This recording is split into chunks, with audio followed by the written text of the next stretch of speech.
goal of this channel is to help you make home cooking a little bit more convenient, because I know we're all short on time. So no matter the reason why you want to make home cooking more convenient for you, there are 3 basic fundamental lenses, let's say, that if you approach cooking through those lenses, it'll instantly make home cooking more convenient for you.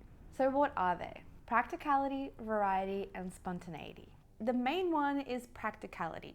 There are many different ways that you can make your kitchen more practical. The most simplest of the ways is to have a stocked up pantry or a freezer or fridge, whatever it may be. No matter how much space you have in your kitchen, I guarantee you that having the basics always available will make home cooking easier, because you're removing the hurdle of now I have to go buy the ingredients to cook. Along with this is simply just having the habit of going grocery shopping once a week. If you go to the shops once a week and buy all the foods you will need for that week, then you're saving time, because you're not having to go to the shops every single day to buy the ingredients you need just to cook one single meal. Having the mindset of cooking in bulk, whether it's for freezing or simply so you have enough leftovers for the following day's lunch, is a game changer. So making sure you have the right containers and enough space in your fridge and freezer at all times to store up those leftovers is another way to bring practicality into your kitchen.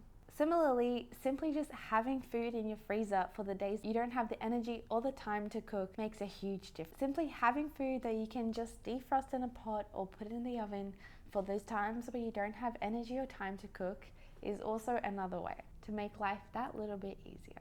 Just like having a stocked up pantry so that you have what you need to cook, having simple ingredients or things that are ready to go like dips or a fruit and yogurt and granola. Sometimes you'll have had a bigger meal earlier that day, or you won't be feeling too hungry at lunchtime and you just want a little nibble, and that's okay. Having those things available so that you have them when you need them and want them, and don't have to leave the house to go shopping, or don't make yourself hungry, or aren't tempted to simply order something in, is essential to saving money and keeping that healthy diet. Let's be honest, we all don't have much time. So making quick meals is essentially what we cook nowadays. And the way to bring flavor into these delicious quick meals is by having flavor bombs ready to go in your fridge or pantry, so that something simple can still have deep, beautiful flavor. What I like to call flavor bombs are simply curry paste, sauces, spices, anything that you can store long term in your pantry or fridge that will add a lot of flavor instantly to a meal that you're making. You can make them yourself, or you can simply find a brand or a local store that makes them, or if you have a friend who you know likes to make them, you can always ask them to make a little bit extra for you, and you can pay them or can swap it for something that you like to make as well. Having the right kitchen equipment. There is nothing worse than going to a kitchen that's not yours and seeing that you don't have what you usually do to cook with. So making your kitchen as functionable as possible so that everything runs smoothly and you have everything you need, whether it's a lemon squeezer, a garlic crusher, a food processor, a sharp knife, all of these things make a difference. So no matter your style of cooking, making sure that you have the right equipment that makes cooking a little bit easier for you is an investment that I guarantee you will not regret. I have a list of my top 5 kitchen equipments that I cannot live without, and I'll also include a little resource list of all the kitchen equipments I think that you could consider depending on what you like to eat. That are some things I would recommend having as well, and will definitely save you some time. Having a visible, easy to access pantry full of containers that are see-through or labeled is super practical, because you can simply open your cupboard and know exactly what you have, what you don't have, what you're missing. So it helps with grocery shopping every week, so you know what you're running low on, so that you never miss out of those things that you like the most. And also just helps with thinking on the spot. So if you open your pantry and you go, I have this, I can make that. And we'll get a little bit more into that when we talk about spontaneity. But having an easily accessible, visually clean pantry makes a huge difference. Cooking quickly isn't always just about a quick and easy recipe. It's sometimes a little bit about skill, and luckily, skill is something that you can develop. Working in restaurant kitchens, you have to be fast. Whenever I cook for friends, they always comment on how quickly I do things, and I think it really comes down to being comfortable in multitasking in the kitchen. You can do this in many ways. For example, in the restaurant, we had one day where we just did a bulk prep, And I would always end up with recipes that had lots of eggs and I had to crack eggs or weigh flour or anything along those lines, where multiple recipes that I had to cook that day used the same ingredient. I would always weigh them all at the same time or crack all the eggs all at once so that I wouldn't be having to pull that same ingredient in and out of the pantry or the fridge multiple times. That's one way you can multitask in the kitchen, whether it's in the preparing for the cooking process or the cooking process itself. For example, if you know you're going to use the oven for dinner, what else can you put in the oven while dinner's baking so that you also have lunch? Or if I'm making something that usually begins with browning some onion and garlic, I'll chop the onion, put the heat on. While the onion is cooking, I'm chopping up the rest of the ingredients that will go in later. This will save you a huge amount of time, and it will leave you some time to also clean the kitchen while the food's finishing up, and then you can just enjoy dinner and not have to worry about cleaning the kitchen afterwards. Essentially, the key thing about multitasking is thinking ahead. It's not even about doing multiple things all at once, but is thinking about what is the next thing I need to do and how can I help my future self by already doing it now. And last but not least on practicality is meal planning. Whenever I talk to people about this, I find that there are two different kinds of people. One, the person who likes to meal plan before going grocery shopping. And two, the kind of person, which is me, I buy a whole bunch of things that inspired me while I was going grocery shopping, what's on season, what's on sale, what I was craving.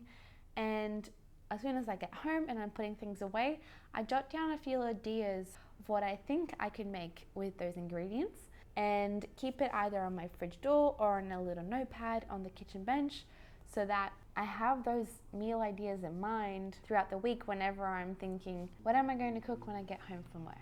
This removes that hurdle of what am I going to cook now and then coming across the friction with the time that you might have or not have that day, and simply saves you time altogether, because imagine having to ask yourself every single day, what am I going to cook?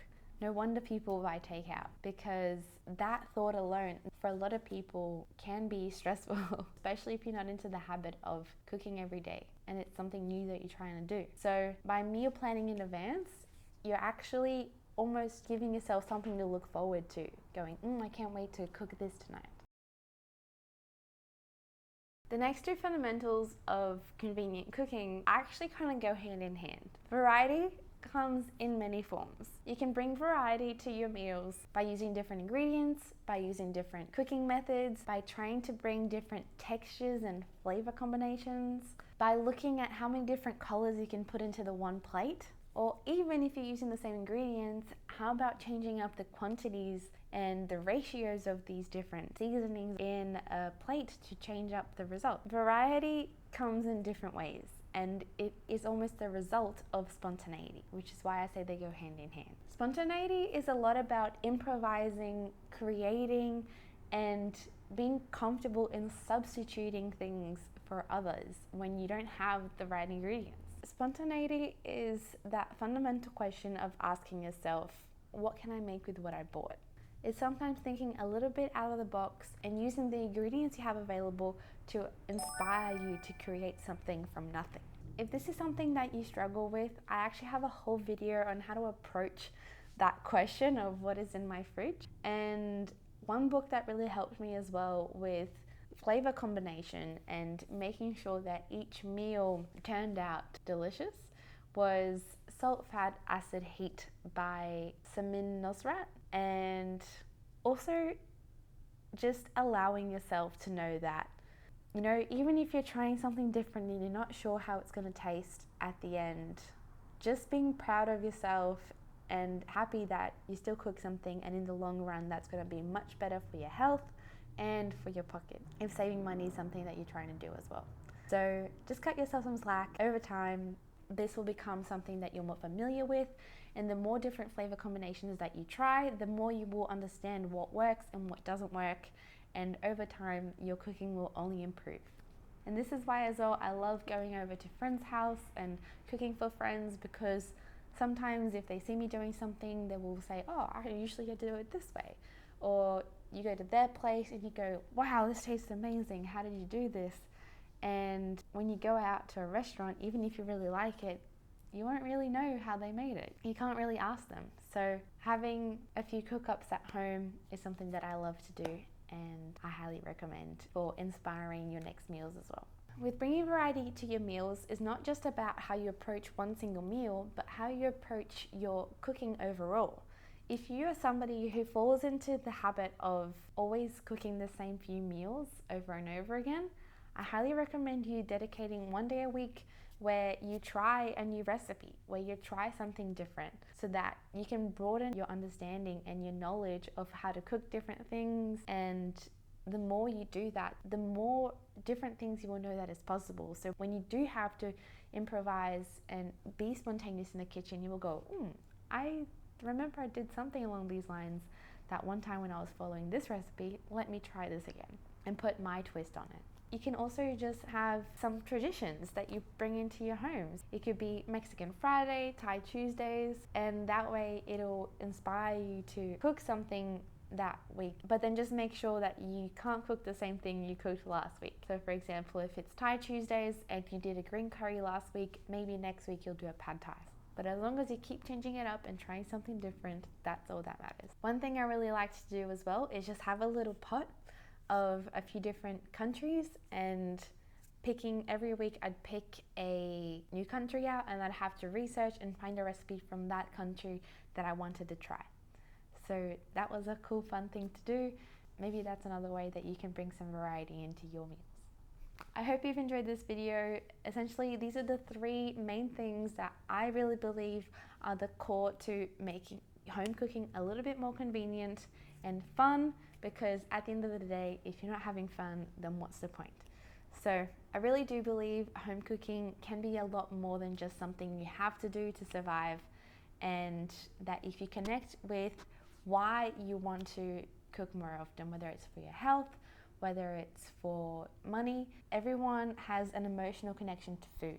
So if you figure out what it is, that emotional connection that you have with food, and try to bring that into every single meal that you cook, or most of the meals that you cook, I guarantee home cooking will turn from a chore to something that you enjoy doing a little bit more. Remember to click subscribe so that you don't miss out on any future videos, where we will continue on this journey of discovering your cooking lifestyle and making home cooking a little bit more convenient on your everyday life. You're watching Food for Days.